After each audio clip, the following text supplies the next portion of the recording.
오늘 본문에서 다윗이 사울이 손자 무비보셋에게 은총을 베푸는 이 장면은 구약 성경에서 가장 아름다운 장면 중의 하나라고 말할 수가 있습니다. 하나님이 은혜로 이스라엘이 자신이 통치 아래에 들어오고 예루살렘을 정복했으며 그 주변 나라들을 차례로 점령하여 나라가 안정되고 강해지자 다윗은 곧바로 자신이 요나단과 맺은 언약을 기억해냅니다. 그래서 이스라엘 전역에 사울이 후손이 있는지 요나단이 자손이 있는지 찾아보도록 명령합니다. 특히 1절에서 요나단을 보아서라도 그렇게 하려고 한다 이렇게 말합니다. 사울의 아들 요나단은 다윗을 보호하고 격려한 가장 절친한 친구였습니다. 특히 다윗이 그의 아버지 사울을 피해 도망 다닐 때 요나단은 사울이 잘못된 일에 오히려 반대하고 다윗을 몰래 만나 격려했던 사람입니다. 심지어 요나단은 다윗이 왕이 될 것을 알았습니다. 요나단은 그것을 내다보고 내가 왕이 되면 내 자손을 보살펴다 하면서 사무엘상 20장에서 언약을 맺자고 합니다. 그때 당시 다윗의 입장에서 보면 내가 생명의 위험을 받으며 도망다니는 입장에서 어떻게 왕이 되어 너희 후손들을 내가 돌봐줄 수가 있겠느냐? 네가 오히려 내 후손들을 돌봐줘야지. 아마 그렇게 느꼈을 텐데 요나단은 앞을 보는 눈이 있었던 것 같습니다. 실제로도 다윗이 왕이 되었습니다. 어쨌든 누가 살아남든지 요나단이 왕이 되면 다윗 집안을 돌봐주고 다윗이 왕이 되면 요나단 집안을 돌봐주기로 서로 언약을 맺었습니다. 1절 말씀 우리 함께 읽겠습니다. 1절 말씀. 하루는 다윗이 물었다. 사울의 집안에 살아남은 사람이 있느냐? 요나단을 보아서라도 남아있는 자손이 있으면 잘 보살펴 주고 싶구나. 여기서 잘 보살펴 주고 싶구나 이 말씀을 개역개정으로 읽어보면 은총을 베풀리라 하니라고 번역되어 있습니다. 여기서 은총으로 번역된 단어가 히브리어 원어로는 헤세드를 사용합니다. 헤세드인데 이것은 우리가 조금 이해하기가 힘든 단어입니다. 오직 이스라엘 사람들만 이해할 수 있는 그런 단어입니다. 이것은 한결같이 신실한 사랑, 넓고도 깊은 자비와 인애를 말하는 그런 단어입니다. 헤세드는 친절, 인자, 자비 등 여러 가지가 의미가 있지만 특별히 이 언약 관계에서 보여줄 수 있는 그 사랑을 나타내는 단어입니다. 은총을 베푸다, 곧 헤세드를 베풀다. 이 말씀은 이것은 이 약속 안에서 서로에 대한 책임을 신실하게 이행한다나 그런 의미가 담겨 있습니다. 약속 안에서 서로 이행한다. 따라서 다윗이 요나단과의 약속을 기억하면서 그에 대한 책임을 다하고자 하는 그 노력하는 모습을 보인 것입니다.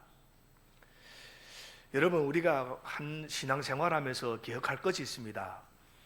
우리 그리스도인은 누구보다도 이 약속을 잘 지키는 사람이 되어야 합니다.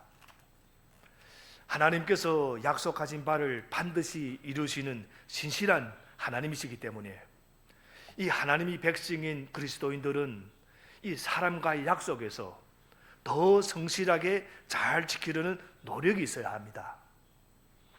그것이 하나님을 닮아가는 길이고 하나님 백성의 모습으로 인정받는 길이라는 겁니다. 이제 다윗의 신하들은 수소문 끝에 사울 집의 종이었던 시바라는 사람을 찾아내어 다윗 앞으로 데려옵니다.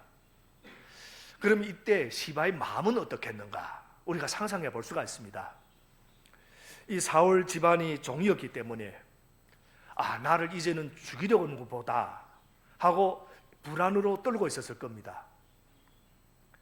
그러나 다윗은 자신이 그를 찾은 것은 사울의 집을 멸하려 함이 아니라 그 집이 남은 자에게 은혜를 베풀려 함임을 밝히고 그를 이제 안심시킵니다. 그 내용이 3절에 나옵니다. 3절을 우리 함께 읽겠습니다. 3절. 왕이 물었다. 사울의 집안에 남은 사람이 없느냐? 있으면 내가 하나님의 은총을 그에게 베풀어 주고 싶다. 그러자 시바가 왕에게 대답하였다. 요나단의 아들이 하나 남아 있습니다. 두 다리를 접니다. 이 시바로부터 사울의 집에 생존한 자가 있으며 그는 다름 아닌 자신이 생명과 같은 친구인 요나단의 아들이라는 것을 알게 된 다윗은 당장 그를 데려오라고 합니다. 물론 다윗이 사울의 집안 사람을 찾는 배경에는 요나단과의 우정만이 있는 것은 아닙니다. 지금 다윗은 하나님께서 약속하신 나라를 세워나가면서 하나님이 마음을 알았습니다. 여러분, 원래 정권이 바뀌면 많은 사람들이 경질됩니다. 이전 정권에 세워진 사람들이 떠나가고 새롭게 세워진 정권에 힘을 함께한 사람들이 각각의 요직에 오르는 것이 일반적인 상식일 겁니다. 그러면 일반적인 상식대로라면 다윗은 이전 정권이 그림자를 지워낼수록 자신의 왕권이 더욱 강화되는 것이기 때문에 이제는 사울 집안의 사람들을 신속히 죽이거나 처리해야 됩니다. 하지만 상식적이지 않게 이 사울이 집안 사람들을 찾는 배경에는 하나님이 사랑이 있었기에 가능했다는 겁니다. 그래서 오늘 본문 3절에서도 다윗은 자신이 선행이라고 하지 않고 하나님이 은총이라고 표현하고 있습니다. 하나님이 은총, 내가 마음이 좋다 뭐 이런 것도 표현하지 않고 하나님이 은총이라고 표현하고 있습니다. 하나님이 은총을 그에게 베풀어 주고 싶다. 그러니까 다윗이 사울의 집이 남은 후손에게 은총을 베풀고자 하는 것은 다윗 자신이 바로 이 하나님 은총을 경험했기 때문이라는 겁니다. 여러분, 다윗은 하나님께 일방적인 은혜와 사랑을 입었습니다. 자신이 어떤 공로도 보지 않으시고 자신을 이스라엘의 이대 왕으로 삼아주시고 골리앗과의 싸움에서 이기게 하셨고 다윗을 따른 많은 사람들을 붙여주셔서 지금 이 자리에까지 오르게 하신 겁니다. 자신이 세워야 할 나라가 하나님의 통치가 임하는 나라라는 것을 깨달은 이 다윗은 인간의 상식이 아니라 하나님의 상식으로 나라를 운영하기로 마음먹었다는 겁니다. 그 마음이 사울의 집안을 찾는 것으로 귀결된 것입니다. 그리고 그렇게 찾아낸 사람이 바로 무비보셋이었습니다. 그는 사울과 요나단이 죽던 전투에서 블레셋이 나라의 왕궁을 유린할 때 도망가다가 유모의 실수로 이 땅에 떨어져서 두 다리를 절게 된 사람입니다. 이 무비보셋에 대한 설명이 오늘 본문 4절에도 등장합니다. 우리 4절 말씀 함께 읽어보겠습니다. 4절 말씀. 왕이 그에게 물었다. 그는 지금 어디에 있느냐? 시바가 왕에게 대답하였다. 그는 지금 노두발에 있는 암미엘의 아들 마길이 집에서 삽니다. 왕자로 태어났지만 하루아침에 부모를 잃었고 장애를 안고 살아가게 된 무비보셋은 참으로 기구한 삶을 살았을 겁니다. 지금 살고 있는 집도 자신의 집이 아닌 마길이라는 사람이 집입니다. 그곳에서 잊혀진 자로 살아가고 있었습니다. 무비보셋은 다윗이 자신을 찾는단 말에 아마 두려움을 느꼈을 겁니다. 잊혀진 자로 살아가야 하는데 다윗에게 발견된 것이 곧 재앙이고 심판이라고 생각했을 겁니다. 그러나 다윗은 무비보셋에게 두려워하지 말라고 했습니다. 다윗이 무비보셋을 찾는 이유는 심판이 아니라 위로와 격려, 힘과 용기를 주기 위함이었기 때문에 이처럼 하나님의 은총을 깊이 경험하여 진정으로 감사하는 사람만이 다른 사람을 용서하고 이런 은총을 흘려보낼 수가 있습니다. 6절 말씀도 함께 읽겠습니다. 6절 말씀. 사울이 손자이며 요나단이 아들인 무비보셋은 다윗에게 와서 엎드려 절하였다. 다윗이 네가 무비보셋이냐 하고 물었다. 그가 대답하였다. 예, 임금님이 종 무비보셋입니다. 이 무비보셋은 사울이 손자이고 요나단이 아들입니다. 사실 다윗 앞에 불려왔을 때 이 무비보셋이 심정이 어떻겠습니까? 마길이 집에 그동안 잘 숨어 있는 사이 시간이 상당히 흘렀습니다. 그런데 갑자기 군인들이 들이닥치더니 왕이 부르니까 가자고 했을 때 얼마나 떨렸겠습니까? 아, 이제 드디어 내가 죽는구나. 드디어 이제는 사울 집안 사람으로 처형을 당하는구나. 그러면서 지금 간 겁니다. 평소에도 두려움 속에 살았지만 이제는 부름을 받아 가니까 얼마나 두려웠겠습니까? 그것을 너무나도 잘 아는 다윗이 그에게 뭐라고 하는가? 7절 말씀입니다. 우리 7절 말씀 함께 읽겠습니다. 다윗이 그에게 말하였다. 겁낼 것 없다. 내가 너희 아버지 요나단을 생각해서 네게 은총을 베풀어 주고 싶다. 너희 할아버지 사울 임금께서 가지고 계시던 토지를 너에게 모두 돌려주겠다. 그리고 너는 언제나 나의 식탁에서 함께 먹도록 하여라. 겁낼 거 없다. 즉 두려워하지 말라. 이 말은 구약에서 하나님의 위로와 구원을 선포할 때 자주 사용되는 말입니다. 실제로 고대 시대에는 이전 왕을 제거하고 왕이 된 사람이 선왕이 가족까지 모두 죽여버리는 것이 일반화되어 있습니다. 고대 역사를 봐도 우리가 잘 알 수가 있습니다. 그런데 다윗이 사울을 죽인 것은 아니지만 자기를 그토록 죽이려고 쫓아다니던 사울 집안 사람들을 이제 왕으로서 몰살시킨다고 해도 당시 그 관행으로 볼 때 아무 문제가 되지 않습니다. 물론 정치적으로 반발을 살 수는 있지만 왕으로서 못할 일은 아니라는 겁니다. 그런데도 다윗은 사울 집안 후손에게 자비를 베풀겠다고 합니다. 정말로 왕권이 위협이 된다고 생각하여 정치적으로 행동했다면 애초에 처형하는 방법을 택했을 겁니다. 그러나 다윗은 무비보셋에게 두려워하지 말라고 하면서 두 가지 은총을 베풉니다.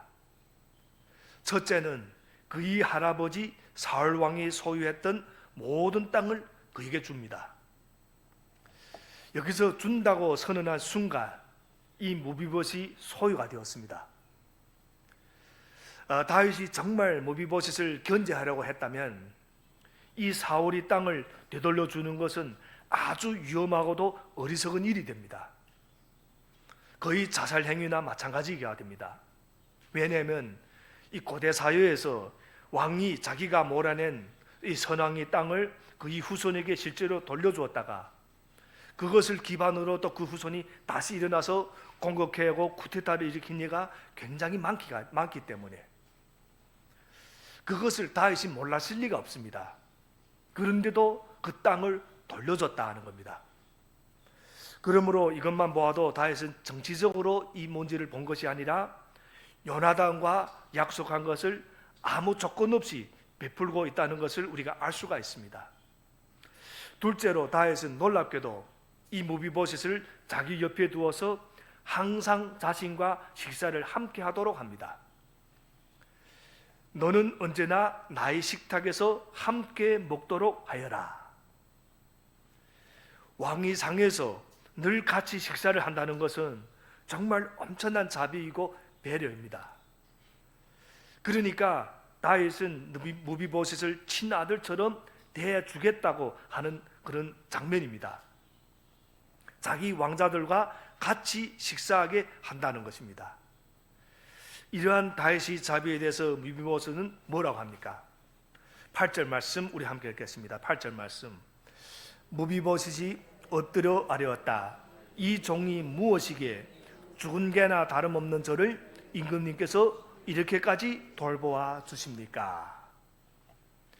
자신을 가리켜 죽은 개나 다름없는 자라고 하는 걸 보면 자기를 아주 낮추고 있습니다. 무비보셋이 스스로도 죽은 개나 다름없는 자라고 할 정도로 수치심과 상처 속에 사는데 사람들이 뒤에서 이렇게 말하는 겁니다. 하나님이 저주를 받아서 저렇게 되었다. 사울이 집안을 봐라. 하나님이 저주를 받았다. 그렇게 살아오던 무비보셋에게 다윗은 정말로 하나님이 헤세드를 베풀어 주었습니다. 무비보셋의 오랜 상처와 수치를 씻어주는 행동이었습니다. 정말 은총을 입었다고 깨달았으면 우리는 은총을 베풀 줄 알아야 한다는 겁니다. 그래서 우리가 베푸는 작은 배려와 사랑이 상처를 갖고 살던 사람들이 마음을 치유할 수가 있습니다. 엄청난 걸 하라는 게 아닙니다. 우리가 하나님이 은총을 입은 사람으로서 무엇보다 예수 그리스도를 통해 구원의 은총을 받은 사람으로서 다른 사람을 돌아보라는 것입니다. 특히 일이 잘 풀릴 때, 형편이 풀릴 때 남을 돌아볼 줄 알라는 것입니다. 어떻게 하면 나만 잘 먹고 나만 잘 살까? 어떻게 하면 나와 내 가족과 내 아이들이 잘 될까? 그것만 생각하지 말라는 겁니다. 물론 자기를 돌보지 말라는 게 아니라 자기도 돌아보아야 하지만 그럴 때 이웃을 돌아보는 여유를 가지라는 겁니다. 혹시라도 주변에 어려움을 당하는 사람은 없는지 돌아보라는 겁니다. 엄청난 걸 하라는 게 아니라 시간을 내서 함께 교제하는 것 등을 통해서 놀랍게도 나는 작은 일을 한 것 뿐인데 큰 상처가 치유받는 역사가 일어난다는 겁니다. 9절부터 11절 말씀도 우리 함께 읽겠습니다. 9절부터 11절 말씀. 다윗 왕은 사울의 종 시바를 불러서 일렀다. 사울과 그의 온 집안이 가졌던 모든 것을 내가 이제 너희 상전이 손자인 무비보셋에게 주었다. 그러니 너는 너희 아들들과 종들과 함께 모두 그 땅을 갈고 가두어서 너희 상전이 집안이 먹을 양식을 되도록 하여라. 그러나 너희 상전이 손자인 무비보셋은 언제나 나의 식탁에서 음식을 먹을 것이다. 시바에게는 아들 15과 종 20명이 있었다. 시바가 왕에게 대답하였다. 높으신 임금님께서 이 종에게 명령하신 그대로 이 종이 모두 하겠습니다. 그리하여 무비보셋은 왕자들과 다름없이 언제나 다윗 왕이 식탁에서 음식을 먹었다. 이 다윗은 무비보셋에게 은혜를 베푸는 것으로 그치지 않고 사울의 종 시바를 불러서 사울과 그 집이 모든 것을 주어 무비보셋 대신에 관리하게 합니다. 다윗은 자신이 요나단과 맺은 언약을 철저히 지켰습니다. 그리고 계속해서 시바에게 무비보셋이 아니라 너희 상전이 손자라고 말합니다. 그러니까 무비보셋은 너희 주인이다. 이것을 강조하는 말씀입니다. 무비보셋은 할아버지인 사울이 하나님께 범죄한 결과로 몰락한 가문 출신이었지만 이제는 다윗의 은총으로 다윗의 아들들과 나란히 앉아 먹을 수 있는 영광된 자리로 나아가게 되었다는 겁니다. 예수님을 통해서 우리가 받은 은혜는 마치 이 무비보셋이 받은 은혜와도 같습니다. 무비보셋이 뭘 잘한 게 있겠습니까? 뭐가 잘난 게 있겠습니까? 그런데 다윗은 무조건적인 은총을 베풀어 주셨습니다. 단지 그의 아버지 요나단 때문에. 자격도 없는 우리가 단지 예수님 덕분에 구원의 은총을 받았다는 것은 얼마나 감사한 일인지 모릅니다. 무엇보다도 무비보셋은 왕위상에서 같이 식사를 하는 식탁 교제를 나눌 수 있게 되었습니다. 우리도 똑같습니다. 거룩하신 하나님 앞에 전혀 나아갈 수 없던 사람들이 하나님 앞에 마음껏 나아가 이렇게 예배할 수 있는 사람들이 되었다. 하나님 나라의 제사장이 되었다. 바로 그러한 은혜를 늘 기억하도록 주신 것이 바로 이 공예배입니다. 같이 모여서 예배 드리는 겁니다. 그리고 무엇보다도 또 성만찬이기도 합니다. 우리가 성만찬 때마다 바로 그것을 꼭 기억해야 됩니다. 하나님이 식탁에 내가 참여하여 먹는 존재가 되었다는 사실, 예수님 덕분에 그렇게 되었다는 사실을 우리가 기억해야 된다는 겁니다. 이러한 하나님 나라의 잔치를 즐기기 위해서는 받은 은총에 더하여 한 가지가 더 있어야 하는데 그것은 하나님이 이러한 놀라우신 은혜에 믿음으로 반응하면서 나아가는 겁니다. 그래서 이런 은총을 받아서 좋다고 가만히 있는 게 아니라 나도 은총을 베푸는 믿음으로 나아가는 것. 여러분, 믿음의 반응은 반드시 상하고 애통하는 심령을 통해 나오게 됩니다. 무비보셋처럼 나는 아무 자격이 없는데 이게 웬 은혜입니까? 하는 마음으로 나갈 때 아무 자격이 없지만 예수님 때문에 우리를 하나님 나라에 참여시켜 주신다는 겁니다. 13절 말씀을 함께 읽고 말씀을 정리하겠습니다. 13절, 무비보셋은 언제나 왕의 식탁에서 먹었으며 예루살렘에서만 살았다. 그는 두 다리를 다 절었다. 여기서 무비보셋에게 장애가 있는 것과 왕의 상에서 떡을 먹는 것을 동시에 언급하는 이유는 무비보셋의 현재 연약한 모습과 다윗이 그에게 베푼 은총을 대조적으로 보여주는 말씀입니다. 다시 한번 아무 자격이 없지만 받은 은총을 여기서 강조하는 말씀입니다. 그래서 이 말씀을 정리해 보면 다윗은 요나단의 아들 무비보셋을 찾아내 그에게 은총을 베풀었습니다. 그런데 상황적으로 무비보셋은 다윗이 호의를 입을 만한 처지가 아니었습니다. 그는 다윗의 원수였던 사울의 손자였고 다윗을 피해 몰래 숨어 지내고 있었던 사람입니다. 그런데도 다윗은 그에게 재산을 돌려주고 그의 명예를 회복시키는 큰 은총을 베풀었다. 그것은 다윗이 하나님의 은총을 받은 것을 깊이 깨닫고 있었기 때문에 가능한 것이었고 요나단이 베푼 사랑을 기억했기 때문에 가능한 것이었습니다. 여러분, 다윗은 은혜를 잊어버리는 사람이 아니었습니다. 배은만덕한 사람이 아니었습니다. 은혜를 갚을 줄 아는 사람이었습니다. 그러게 하나님의 마음에 합한 사람이 된 것입니다. 다윗은 사울에게 받은 상처를 은총으로 극복한 좋은 예입니다. 하나님의 은총과 요나단이 사랑으로. 그래서 우리가 살다 보면 사람에게 상처를 받을 때가 있습니다. 자녀로서 부모님에게 상처를 받고 부모로서 자녀에게 상처를 줍니다. 또한 다른 사람들로부터 상처를 받습니다. 특히 말로 상처를 받습니다. 그런데 상처는 나도 가서 보복하는 것으로 해결되지 않습니다. 상처가 더해질 뿐입니다. 하나님의 은총으로만 극복이 가능합니다. 요나단과 다윗이 나눴던 그런 사랑으로 극복되는 것입니다. 하나님의 은총으로 또 서로 간이 사랑으로 해결됩니다. 원수 갚는 것으로 상처가 해결되지 않는다는 겁니다. 다시 한번 무비보셋이 받은 은총은 우리가 하나님께 받은 은총과 비슷하다는 것을 생각합니다. 무비보셋처럼 있는 모습 그대로 식탁에 참여하는 이 놀라운 은총을 누리는 자로서 우리는 일평생 영원토록 왕의 식탁에 참여하는 은총을 우리가 누리게 되었습니다. 그래서 오늘 우리가 성만찬에 참여하게 된 것입니다. 그러므로 혹시 감사를 잊어버리고 불평과 원망만 있는 삶은 아닌지 우리가 한번 돌아보면서, 또는 다른 사람을 용서하지 못하고 보복하는 건 아닌지 우리 한번 다시 돌아보면서 매일의 삶 속에서 하나님으로부터 받은 은총에 감사하고 그 은총을 이웃에게 베풀며 살아가는 우리 모두가 되기를 주님의 이름으로 축복합니다.